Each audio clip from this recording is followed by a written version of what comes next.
नमस्कार।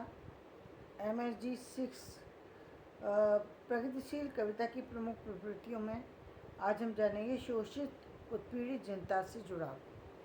तो प्रगतिशील कविता में पहली बार किसान मजदूरों के प्रति गहरी सहानुभूति और लगाव की अभिव्यक्ति हुई और शोषण उत्पीड़न से मुक्ति और सामूहिक प्रयासों की जरूरत को रेखांकित ही नहीं किया, बल्कि ये भी बताया कि जन क्रांति इसका एकमात्र रास्ता है।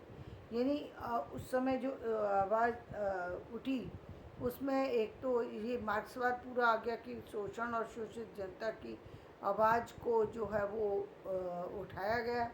साथ ही उन्होंने उस क्रांति को कैसे समाज में लाया जाए, इसके लिए उन्होंने बताया कि जन क्रांति की ज़रूरत है।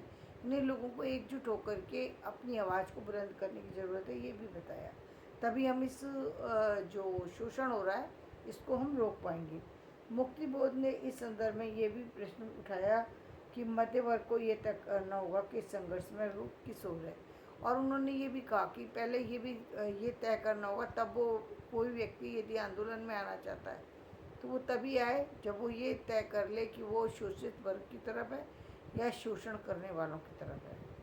बशर्ते तय करो किस ओर हो तुम अब, सुनहले ऊर्ध्वासन के दबाते पक्ष में, अथवा कहीं उसकी लुटी टूटी अंधेरी निम्न कक्षा में तुम्हारा मन कहाँ हो तुम। तो इस तरीके से उन्होंने अपनी आवाज़ को बुलंद किया।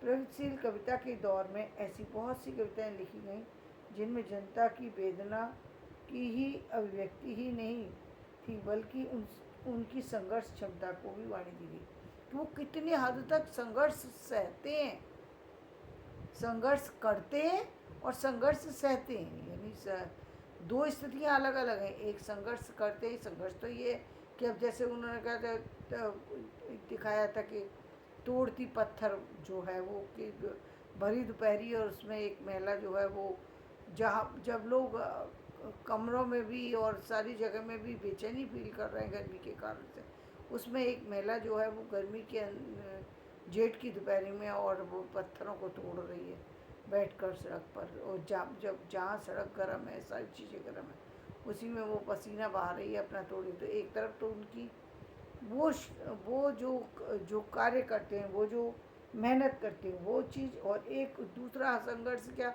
मेहनत के बाद भी जो संघर्ष, इस चीज़ का संघर्ष है कि इतने के बाद भी जो पैसे उनके पास नहीं रह पाते, वो पैसा भी कोई और लेकर के चले जाता है। कभी जमींदार आके लेके चला जाता है कि कर्जा उतरा नहीं है, कभी कोई और समाज का व्यक्ति आकर के लेके चला जाता है कि भाई आपका, जैसे मान लीजिए किराए का मकान था, जज यशपाल जी ने दिखाया जैसे कि पर्दा है, तो पर्दे में वो पर्दा खींचता है, जब वो देखता है कि अंदर की जो औरतें हैं वो उनके शरीर पर जो वस्त्र पहने हुए वो भी फटे हुए हैं, तो वो व्यक्ति एकदम भयभीत सा हो जाता है और वो वहाँ से लौटने लगता है।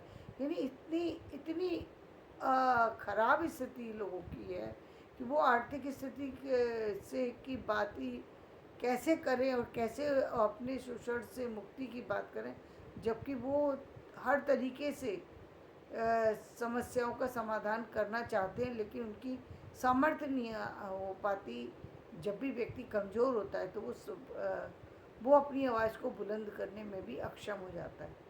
कहते हैं ना, जब सारी शक्तियाँ आपके साथ लगी हों तो आप अपनी बात को भी रखने में समर्थ होते हैं, लेकिन सारी शक्तियाँ विपरीत हो तो व्यक्ति चाह कर के भी अपनी आवाज़ को बुलंद नहीं कर पाता, क्योंकि उसको लगता है कि मेरी आवाज़ को सुनेगा कौन। तो ऐसे में अपनी आवाज़ उठाना ये भी एक बहुत बड़ी बात थी।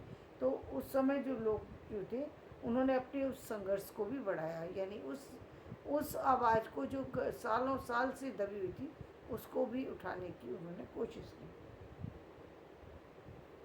नागार्जुन, केदार, शील आदि ने अपनी कविताओं के माध्यम से जनता की अदम्य मुक्ति आकांक्षा को व्यक्त किया। इस संघर्ष में ये ध्यान देने वाली बात है कि उन्होंने उन ताकतों पर जमकर प्रहार किया कि जनता की दुर्दशा के लिए जिम्मेदार है। नागार्जुन की कविता के संदर्भ में टिप्पणी करते हुए डॉक्टर ललन राय ने कहा कि वह बात संपूर्ण प्रगतिशील कविता के बारे में कही जा सकती है। ये वे लिखते हैं, वर्तमान शोषणमूलक व्यवस्था, राजनीतिक नेतृत्व का छल छद्म, साम्राज्यवाद, पूंजीवाद, सामंतवाद और शासन तंत्र, अर्थनीति, धर्मनीति, किसी भी प्रकार का न्याय, अत्याचार, पाखंड आदि जो शोषण उत्पीड़ित जनता के हितों का विरोध करता है। नागार्जुन ने उस पर करारा प्रहार किया है। प्रगतिशील कविता की यह विशेषता रही है। उन्होंने किसान और धरती के प्रति अपने अनुराग की बार बार अभिव्यक्ति की है। मेहनत कर जनता के प्रति इसी अनुराग के कारण त्रिलोचन जैसे कवि ये कह सके हैं कि जिस समाज का जिस समाज का तू अपना है, जिस समाज का तू सपना है, जिस समाज का तू अपना है, मैं उस समाज का जन हूँ, मैं भी उसी समाज का व्यक्ति हूँ। इसी भावना ने कवियों को ग्रामीण जीवन के चित्रण की ओर खास तौर पर आकर्षित किया और इस तरह से शोषण और शोषित चित्र को दिखाते दिखाते उन्होंने ग्रामीण जनता को भी दिखाने की कोशिश की। तो धन्यवाद। आज का वीडियो मैं यही समाप्त करती हूँ। कल हम फिर नए विषय के साथ आपसे चर्चा करेंगे।